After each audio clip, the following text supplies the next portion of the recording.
Hello అండి, welcome back to our channel Drakshani vlogs. నా video నచ్చితే సబ్స్క్రైబ్ చేసి లైక్ చేయండి. అలాగే ఈరోజు అయితే సండే అండి. మార్నింగ్ రొటీన్ ఇదైతే మార్నింగ్ లేవగానే ఇడ్లీ టిఫిన్ పల్లి చట్నీ అయితే చేసేసాము. ఇంకా మా వాళ్ళందరూ తినేసారు, నేను ఒక్కదాన్నే బ్యాలెన్స్ ఉన్నా. మళ్ళీ నేనైతే ఇడ్లీ వేసుకున్నాను, దాంట్లో పల్లి చట్నీ, ఇలాగే దోశ పిండి ఇడ్లీ పిండి రెండు ఆ రోజు సాటర్డే నైట్ పట్టేసి పెట్టుకున్నాను. ఫస్ట్ ఇడ్లీ అయితే వేసుకున్నాము. ఇంకా మటన్ అయితే తెచ్చిన మధ్యాహ్నానికి మటన్ చేయాలి. ఇక్కడ ఛాయ్ ఉంది, టిఫిన్ తిన్నాక ఛాయ్ తాగుతాము. ఇక్కడ మటన్ అయితే వండుతున్నాను. నేనైతే 2-3 విధాలుగా వండుతాను మటన్. ఈరోజు అయితే ఇలా చేస్తున్నాను. మా పెద్ద బాబు కూడా తింటానన్నాడు, అందుకని ఫస్ట్ ఉప్పు పసుపు అయితే వేసేసి ఉడకబెట్టి కుక్కర్లో వేస్తాను. ఒక 5 విజిల్స్ వచ్చినాక చేస్తాను. ఇక్కడ మా వాడు కటింగ్ చేయించుకొచ్చుకున్నాడు, ఇంకా స్నానం చేయించాను. ఇంక ఇలా మొత్తం ఉడికిన తర్వాత మళ్ళీ తాలింపు పెట్టేస్తాను. కొంచెం మా బాబుకి తీసి తర్వాత కారం వేస్తాను. ఇదిగోండి మా పెద్ద బాబుకి అయితే కొంచెం తీసి పెట్టాను.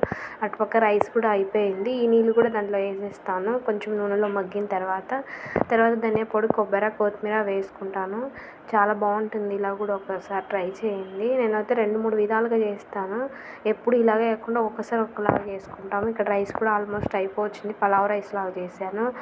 ఇంకా బాగుంటుంది చికెన్లోకి, మటన్లోకి పలావ్ రైస్. మటన్ తినక ఈ మధ్య చాలా రోజులే అయిపోతుంది. ఇప్పుడైతే ఎంచుకున్నాము. మా ఇంట్లో ఏంటంటే మా హస్బెండ్కి చికెన్ ఇష్టం, నాకు మటన్ ఇష్టం. మ్యాక్సిమం ఎప్పుడు చికెనే తెచ్చుకుంటాం, తక్కువ మటన్. ఈసారి ఎందుకు మటన్ తినాలనిపించిందని తెచ్చుకున్నాము. ఇక్కడ అయిపోవచ్చింది ఆల్మోస్ట్. ఇంకా ఈ చాట్స్ ఏంటో మా వాడు బయటికి వెళ్ళినప్పుడు అంట ఇవి కొనిమని అడిగిందంట, మా హస్బెండ్ కొనిచ్చాడు. ఇక్కడ ఏబీసీలవి 1-2 రెండు కొనుక్కొచ్చుకున్నాడు. వాడికి తెలిసినవన్నీ చెప్తున్నాడు, ఇది ఇదని. ఇక్కడ 1-2 కూడా తెచ్చుకున్నాడు. ఇక్కడ తగిలిచ్చాము. ఇంకా వాళ్ళ తమ్ముడికి కూడా చెప్తూ ఉన్నాడు, నేర్పిస్తున్నాడంట వాళ్ళ తమ్ముడికి. ఇదిరా అదిరా అని చెప్తూ ఉన్నాడు.